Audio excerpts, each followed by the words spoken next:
Kung mag-independent tayo, kung kailan ako gusto ko talaga, gusto ko na. Hello mga kabibig! Welcome back sa ating bagong YouTube channel. Ito ang pinakamaingay nga YouTuber sa balat ng YouTube. Ako si Kabibig, maglebag-lebag at with evidence na ko po. Ano itong sabi ni former President Rodrigo Roa Duterte na kung pwede ay Mindanao seceding from the Republic of the Philippines. Yan ang usapang binuksan ni dating Pangulong Rodrigo Roa Duterte sa isang press conference sa Davao City kagabi.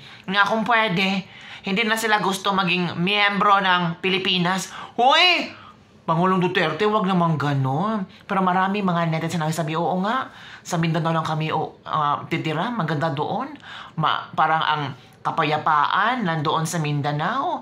Tapos normal sa Davao daw, maganda daw, tahimik, the same time malinis, fresh air, hindi traffic, sabi ng mga ilang netizen. Narinig mo na ba? Mag-separate na lang daw ang Mindanao at gusto ito ni former President Rodrigo Roa Duterte. Narinig nyo na ito? Ito marami ang nagsabi na, uy sana, oo nga, para bigyan naman ng kami ng chance. Kasunod ng maugong na usapin ng pagsusulong sa charter change, ang sabi ni Pangulong Duterte, mag-separate na lang kami. Ito pa, si Representative Pantaleon Alvarez, aniya ang unang nagsulong ng tinatawag na desirability of Mindanao seceding from Republic of the Philippines.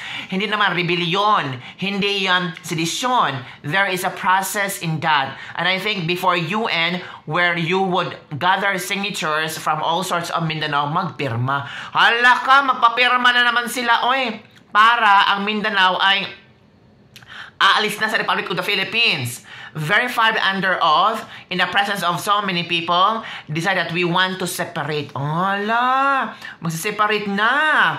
Naku po, ano ang yung reaction dito mga kabibig? Napanood nyo na ba ang video? Ito ang video ha, para alam mo kung ano ang latest trending news. Let's go. Kung mag-independent tayo, kung kailan ako gusto ko talaga, gusto ko na. Magsawa na ako sa ilang presidente na kasi from one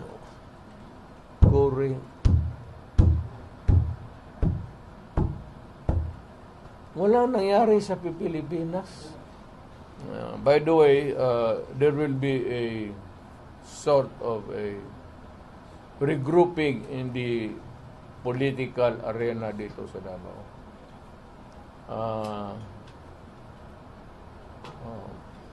Still in the works. Pero si Congressman Alvarez ang titignan ko, siya magdala ng partido. Matanda na ako. Ito siya, bata pa. Kakasal lang nga ito ng panglimang asawa. 5 lang. Kakasal lang.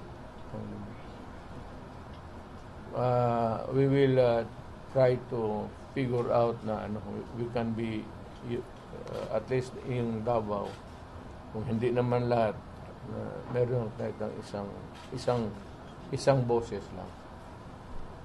Pero ako, magprangka ako, kikinig sila. We do not accept people na walang prinsipyo. Governor kung congressman ka, wala kang prinsipyo, huwag ka lang pumasok. Kung ikaw sa ganon, pagdating ng pera,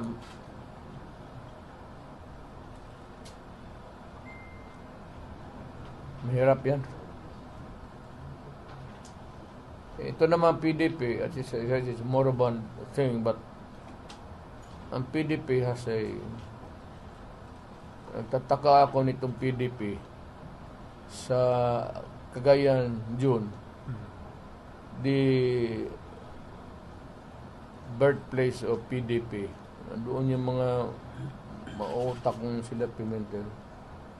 Would you believe it, isa lang ang PDP na konsehal nila. So, one day we might visit. Pero yung mga yung leader, hindi ko lang sabihin mo na sabi nila, okay kami, we'll join. So, we leave it to ito ang last namin.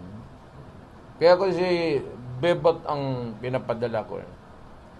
Because si Bebot Alvarez, siya yung talagang pinakauna nagparakad ng mga papel about the desirability of Mindanao seceding from the Republic of the Philippines.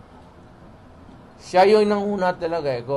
Kaya ko siya inilagay dyan so that we can pursue, because by this time he would know the wherewithal. It would not be hindi naman rebellion, hindi yan sedition. There's a process in that. I think before the UN, where you would gather signatures from all sorts in Mindanao, magpirma, verified, under oath, in the presence of so many people, decide that we want a separate. Kaya kung ganon lang naman kayo dyan sa Luzon, pati sa Visayas, bahala kayo. Lahat, nandito man sa atin lahat. We all give our resources to them. Wala man ang Samar, ang Cebu, wala man nagpadala sa atin ng saging. Tayo man and Mindanao is rich. But of course, kung mag-separate independent to, at magpuntahan lahat dito ang Pilipino, then it's gonna be a big problem. So, on its growing years, you have to restrict. But you can come. Mga taga Luzon, Visayas, we will not deny you, Filipino. Pero, hindi naman, not really hindi naman passport. Kunting lang yung ibigay na card. Kung mag-independent tayo, kung kayo ninyo, ako gusto ko na. Magsawa na ako sa ilang presidente na kasi from one Korea. Walang nangyari sa Pilipinas. Anak lang.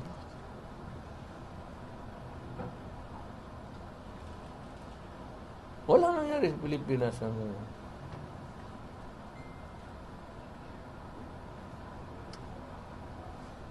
Kaya we'll try to make a political party.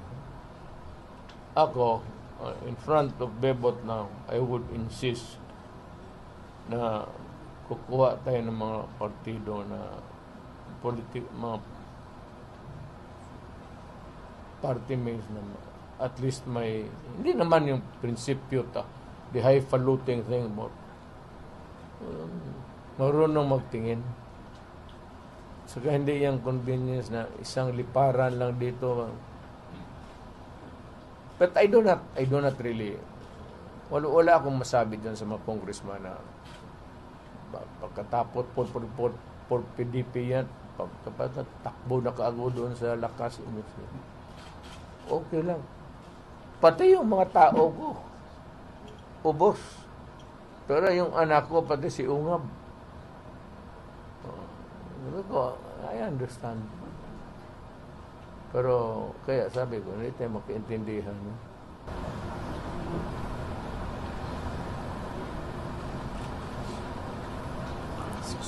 Is this a secessionist movement, Mayor?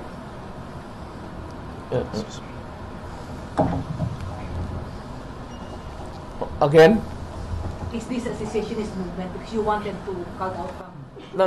It has been, it is not a sub-rosa thing. Hindi yan by whisper. Talagang openly yan. Bebot has been going around convincing people. Pero kami, alam ko, maganda yan, pero hindi pa wala pa yung dumating yung talaga yung nakita na natin yung baskin na anong gawain natin, wala tayo. The next president again would be as lousy as the old. We cannot take, may ano tayo, may at stake is our future and our children. So, separate na lang tayo. Sir, will this endorse a new president, sir? Ha? Will this endorse a new president, the new party that you are... No, wala na ako. Retired. I will just be an advisor. At kung may itong matuloy man itong Mindanao, I will not run for any public. Who is a possible runner, sir? Candidate? Ako? Can you, if not you, who is the possible candidate for that? Well, bahala na. Kung sino nandito, mga politiko, magkonbensyon sila, malinis, walang bilihan. Mga kabibig, sabi naman ng 2nd District ng Surigao del Norte, Representative Robert Barbers, ang usapin sa paghihiwalay ng Mindanao sa Pilipinas. Kasunod ito ng pagbubukas ng dating Pangulong Rodrigo Roa Duterte ng usapin tungkol sa desirability of Mindanao seceding from the Republic of the Philippines.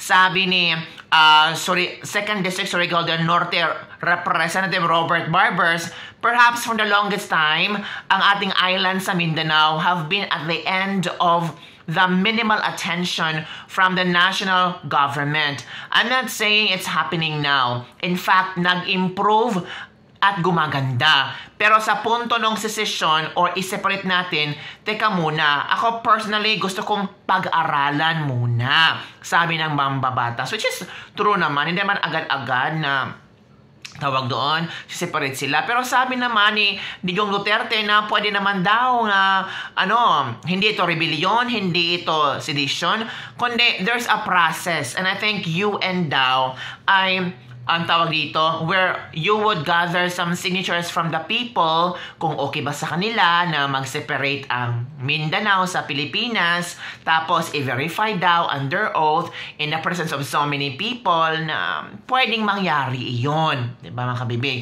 May mga ibang netizen naman sabi, nako, Digong, tama na. Tama na ang iyong baka ikaw yung bangag. Hay, bangag daw si Pangulong Duterte. Ilang presidente na. Di ba kasali ka doon sa ilang presidente, Digong Duterte? Grabe naman. Grabe talaga yung gusto nyo makamit ang power, gusto nyo i-control ang Mindanao. Ito pa. Bakit siya na walang nagawa? Bakit ikaw, Digong Duterte, ano bang nagawa mo sa Mindanao? Nung ikaw ay nasa panunungkulan, kinurakot ang fans ng Marawi Rehab. Hoy, wala kayong ebidensya, wag ganon. Diba? Kung ano-ano mga sinasabi nyo tungkol sa mga Duterte, pero wala kayong ebidensya. Magsabi kayo na kinurakot ni Pangulong Duterte ang fans sa Marawi Rehab kung meron kayong mga ebidensya, mapapilis kayo. Kung wala kayong papilis ng ganyan, huwag kayong magsalita ng kung ano-ano. Ito pa, habang pinipilit ng Pangulo ng Pilipinas ni BBM na magkaisa, ito naman si Duterte ang sumisira sa unity. Ikaw, Duterte, ang sumisira sa unity. Ikaw ang punot dulo sa lahat na ito. Hala? Hindi ba si Tambaloslos ang punot dulo? Hindi ba si Tambaloslos? Naku mga kabibig, gusto lang silang mangurakot ulit. Pamilya ng mga kurakot, kapalmoks talaga itong mga taong mga Duterteng ito. Okay lang yun, magrambulan sila sa Mindanao, wag lang idamay ang Palawan at Luzon at Visayas. Is this the act of sedition na ba? Ito na ba ang sinasabi ni Duterte na simulan ng pagbagsak? Hay! Nako. So, ano ang iyong reaction dito mga kabibig na lumawak na ang hindi pagkaunawaan ni Pangulong Bongbong Marcos at Pangulong Duterte na parang napunta na sa paghiwalay o pag-separate ng Mindanao sa Republic of the Philippines. Pero, iyon na yun ay just for example, tawag dito, yung iniisip lang ni Digong kung pwede ba ganon, kung pwede bang mangyari yan, at meron namang mapabor na o nga, Pangulong Duterte, siseparate na tayo kasi para yatang hindi tayo napansin sa national, para yatang palagi tayong huli. O nga, sa panahon lang may earthquake, may baha, may bagyo, wala nga pumuntang presidente sa atin, parang neglected tayo. Oy. So yun mga kabibig, ano ang yung comment tungkol dito? Don't forget to like, subscribe, and share this video. Bye everyone! See you next time!